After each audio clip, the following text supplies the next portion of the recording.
start with you. Would you trust a driverless car? It's a good question, and we'll have to wait until the technology really, really does get up to speed. But they are all over the world now. I mean, China just released 16,000 licenses for driverless pilots. They've got driverless HGVs over there. We've got them in America. We've got them in Japan, UAE, Dubai, Abu Dhabi. They are here and they are happening. I think consumers will need to trust them, and that will take some time.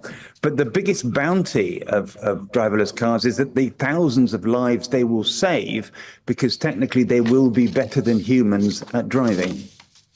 That's the thing, I suppose, David. I mean, machines are less likely to make mistakes, are they not? Well, this is exactly the point. This is a really dangerous precedent we're seeing here. We're telling people to just give up on the driving wheel, tell the taxi drivers to lose their jobs, all for the sake of AI. AI and assist systems are supposed to help us and assist us not to take over our lives. Imagine the regulations involved, the government regulations that will restrict people's movements, tell them where they can and can't go. This is a slippery slope, not just for regulations, but for driver safety as well.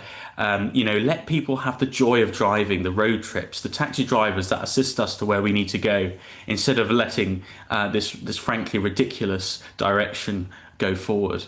David, you hit upon a lovely word there, joy. And I think you and Quentin, sure, you have to agree with this as a car lover, as a car enthusiast. They're taking the joy away from being behind that steering wheel. But nobody's going to force people to drive in driverless cars. I mean, we'll all be driving our own cars if we want to. But you've got to remember that there's a huge body of people out there now who don't drive.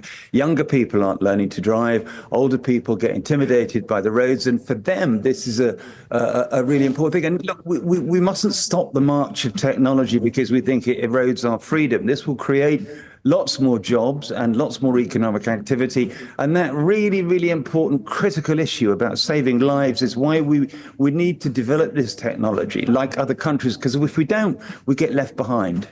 David? Technology has to respect the right of individuals. And ultimately, the march of technology shouldn't be this authoritarian march where our individual rights are infringed upon. And not just individual rights, but the rights of businesses. We're talking London black cab drivers are just being told, OK, well, your time's up, time for driverless vehicles.